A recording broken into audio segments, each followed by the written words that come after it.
You might hold India's passport, but still you might not be India's citizen. Yes, you heard it very right. On 24th of June 2026, at an event meant to celebrate the 14th Passport Seva Divas, marking 59 years since the Passports Act came into force, a senior official of India's Ministry of External Affairs said 11 words that broke India's internet within hours. A passport is a travel document. It is not a proof of citizenship. That's it. But here's the entire context. Speaking on Passport Seva Divas, a senior MEA official clarified that a passport is primarily a travel document meant to facilitate international travel and should not be treated as a standalone proof of citizenship. That's the sentence. Said almost in passing in a press briefing about how India issued 1.39 crore passports in 2025 alone, but within hours, Rajya Sabha MP Kapil Sibal was threatening to take the government to the Supreme Court. Activist Saket Gokhale posted a list on social media: passport, Aadhaar card, PAN card, voter ID, driving license, bank passbook, domicile certificate, government employee ID or property papers, 9 documents and the most common proofs of identity that almost every Indian household possesses. And against every single one, he wrote the same word: no. Not a proof of citizenship of India. And here's what makes it stranger. This wasn't even the only time this happened in the June 2026. Days earlier, before this passport statement, the Supreme Court had already issued notice to the central government on a separate petition. This one arguing that Aadhaar card, the document 1.4 billion Indians carry, is also not a legal proof of citizenship. Because under Section 9 of the Aadhaar Act 2016, Parliament wrote that into the law itself. So here's the question this video is actually about. Not whether that MEA official said something embarrassing. The real question is, if you right now were asked to produce one single document that proves you are an Indian citizen, not your identity, not your address, your citizenship, can you? For most of you watching this, the honest answer is no. And that's not a glitch. That's the system working exactly as it was designed. Now, this isn't an abstract trivia question in 2026. It's the single most consequential administrative question running through Indian democracy right now. And 3 massive simultaneous processes are colliding around it.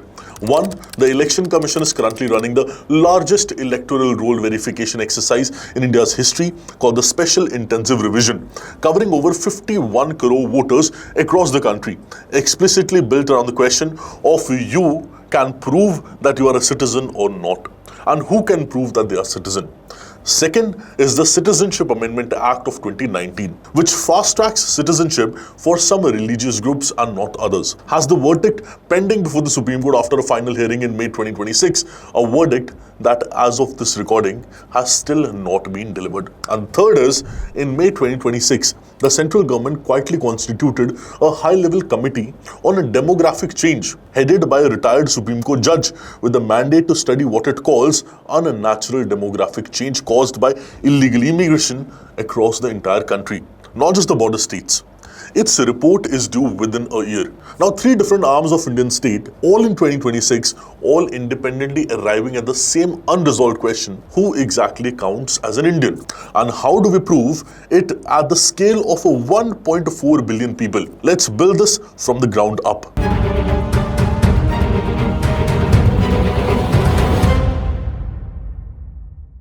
See, let's start from the very basics. Let's start with what the Constitution actually says, because most of the noise online skips this part entirely. Citizenship sits in Part 2 of the Constitution, Article 5 to Article 11, written into force a day before the rest of the Constitution, on 26th of November 1949. Precisely because partition had already created an urgent live question about who belonged to which country. The Constitution itself only settled citizenship for people alive at that moment. For everyone born afterwards, it handed the job to the Parliament, which responded with the Citizenship Act of 1955. That act gives India people 4 routes to citizenship. 1 is citizenship by birth, 2nd by descent, 3rd by registration, and 4th by naturalization. And for the first 3 decades, the birth rule was almost absolute. Born on Indian soil, you were an Indian. Lawyers call this jus soli, the right of the soil. That changed twice. In 1986, amendment was there. That amendment said if you were born after 1st of July 1987, soil alone wasn't enough. At least one parent had to be an Indian citizen at the time of your birth. Then the 2003 amendment tightened it further. If you were born on or after 3rd of December 2004, both parents needs to be Indian citizens, or one must be Indian and the other must not be an illegal immigrant. In 30 years, India moved from born here, you are in, to prove your parentage. Constitutional scholars call this shift from jus soli to jus sanguinis, soil to blood. And this is not a uniquely Indian anxiety. By the way, the United Kingdom, Australia and Ireland have all walked the same path, tightening unconditional birthright citizenship over the last 4 decades. Today, only about 35 countries in the world, mostly in the Americas, still grant citizenship unconditionally by birth. So the legal architecture already tells you something important. Indian citizenship was never built around one card you carry. It was built around a chain of proof. Your birth, your parents, your documents, that most Indians have simply never been asked to produce in one place until now. Now, if you want to see what actually happens when a country actually tries to enforce that chain of proof at a scale, you don't need to imagine it. India already ran this experiment in Assam. Assam's story starts with the 1971 Bangladesh Liberation War, which sent a massive wave of refugees across the border, and 6 years of student-led agitation that followed, demanding their detection and demanding their removal.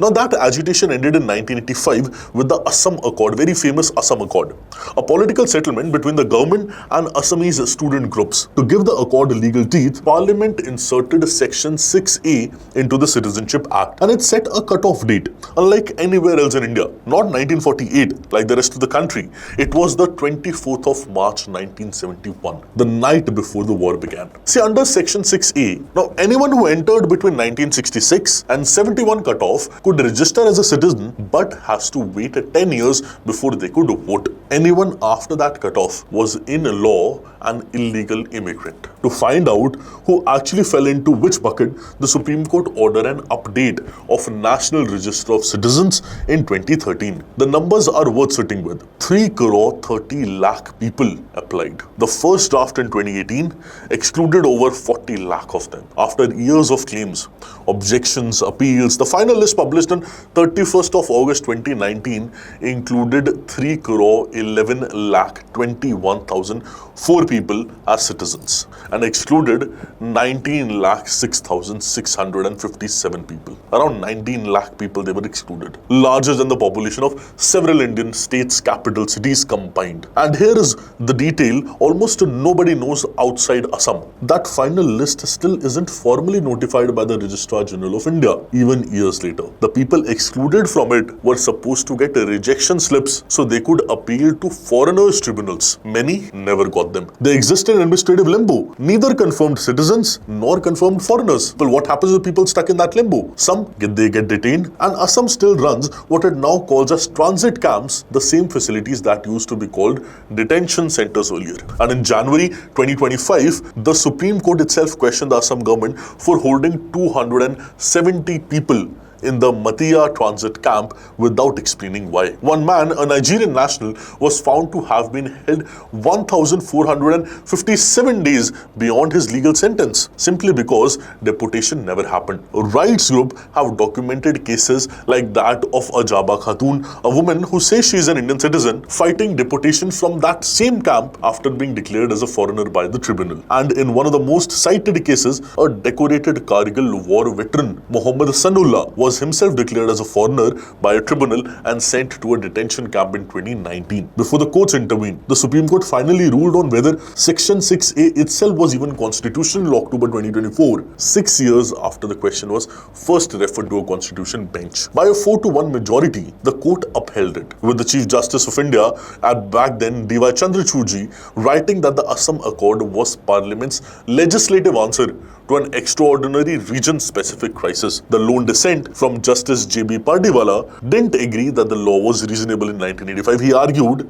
that a provision with no time limit can become unconstitutional simply by surviving too long, what he called temporal unreasonableness. Assam, in other words, is the only place in India that had already run this entire process to its conclusion, and even there, after 12 years, 3 crore applicants and a Supreme Court verdict, the question who proved their citizenship and who didn't is still not fully closed. Now this is Assam Accord and the situation of Assam. Now layer the second piece on the top, the Citizenship Amendment Act, because this is where the Assam story and the national story starts to merge and where the debate gets its sharpest edge. Parliament passed the CAA, as we call it, Citizenship Amendment Act, in December 2019. What it does in plain terms is create a fast track to citizenship for 6 religious communities: Hindus, Sikhs, Buddhists, Jains, Parsis and Christians who entered India from Pakistan, Bangladesh or Afghanistan before a cut-off date originally set at the 31st of December 2014 and later extended to 31st of December 2024. And it also cuts the residency requirements for naturalization from 11 years down to 5 years for this group. What it deliberately does not do is extend that same fast track to Muslims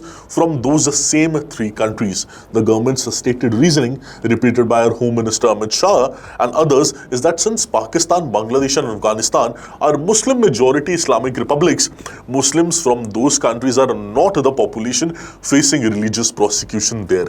So the law is targeted relief for prosecuted minorities, not a religious test for citizenship generally. The petitioners challenging the law in the Supreme Court, including the Indian Union Muslim League, which filed the very first petition within a day of the Act's passage, argue the opposite, that using religion and the country of origin as the sorting criteria fails the Constitution's own test for reasonable classification under Article 14, because there are migrants who faced religious prosecution elsewhere. Sri Lankan Tamils, for instance, 85,000 of whom have lived in India since 1980s, who get no such fast track at all. 243 of these petitions are now tagged together. The Supreme Court finally scheduled the long-delayed final hearing for the 5th to the 12th of May 2026. More than 6 years after the first petition was filed, as of this recording, the verdict has still not been delivered. But step back from the legal argument for a second and look at what's actually happened on the ground since the law's rule were finally notified on March of 2024. 4 years after this act has itself been passed, the first citizenship certificates under the CAA were handed out on 15th of May 2024. 14 people in prison in Delhi, a few hundred more processed online the same day. By April 2025, the government's own minister told Parliament that thousands have been granted citizenship under this act, but declined to give an exact number after an opposition MP cited official records showing only 350 approvals. And in Assam, the state where the CAA is arguably the most politically explosive because it directly affects who counts towards the 1971 cutoff, only 2 applicants have been granted citizenship under the CAA as of March 2025, despite the law being a central campaign promise there since 2019. Now that gap between a law passed to address a humanitarian and political emergency and a near standstill in its actual delivery 5 years later is itself a story the headlines rarely tell. And now all of this discussion brings us to the thing actually happening to you right now, regardless of where you live in India. The Special Intensive Revision SIR. The Election Commission's logic is very straightforward. Under Article 324 of Indian Constitution and Section 21 of the Representations of People Act, it has the power to revise electoral rules. Very simple. It argues that 2 decades of routine, light touch updates have let rules drift. Dead voters never removed, migrants counted twice, and in border areas they named the people who shouldn't be voters at all. So starting in Bihar in mid of 2025, it ran a full house-to-house re-verification, demanding that anyone not already on the 2003 rolls prove their eligibility using one of the short list of the documents. And pointedly, neither Aadhaar nor the ration card made the original list.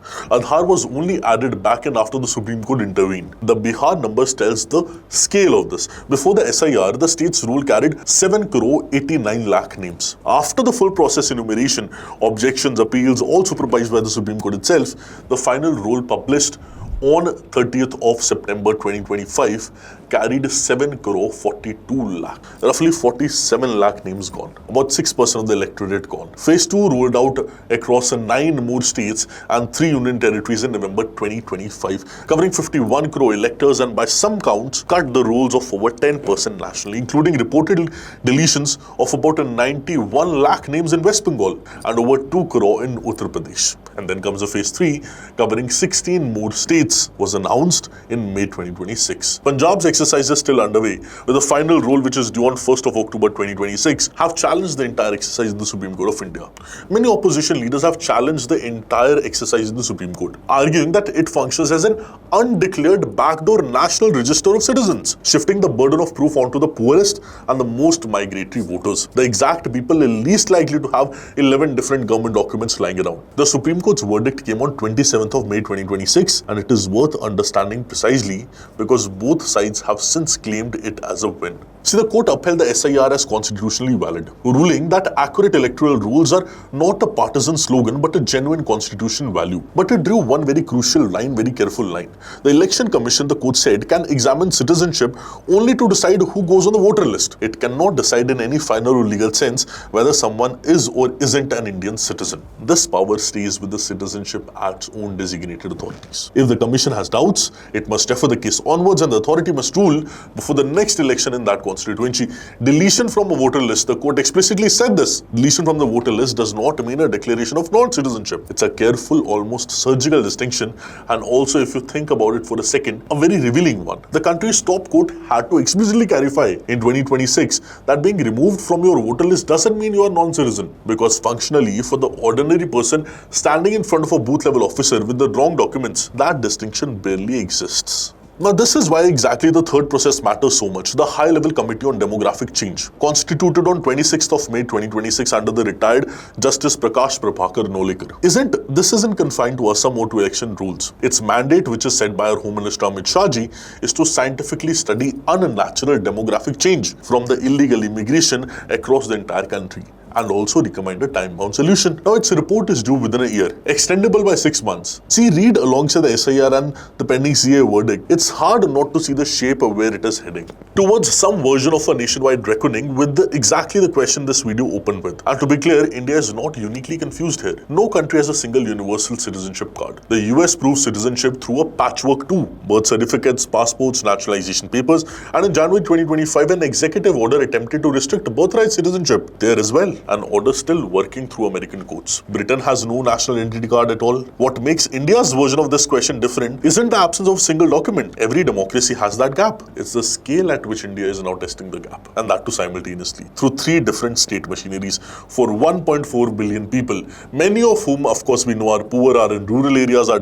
undocumented by design rather than by choice. And the UN's refugee agency counted 4.5 million stateless people worldwide at the end of 2025 and openly admits the real number is certainly higher. And because over half the world's countries, India included, don't fully report their own numbers on this. So pull all the threads together, and here's the honest picture. India was never built on one document that proves citizenship. It was built on a legal chain of birth dates, parentage, and papal trials that the vast majority of Indian citizens have simply never had to produce, because nobody ever asked. For 76 years, that didn't matter because no institution forced the question. In 2026, 3 institutions are forcing it at once: the Election Commission through SIR, Supreme Court through the pending CA verdict, and the central government through the Demographic Change Committee. See, the MEA's passport statement and the parallel Supreme Court notice on Aadhaar weren't really new revelations. They were the legal truths that always existed in our country, surfacing publicly at the exact moment millions of Indians are being asked, and that too for the first time, to actually prove that whether what they've always assumed was self-evident or not.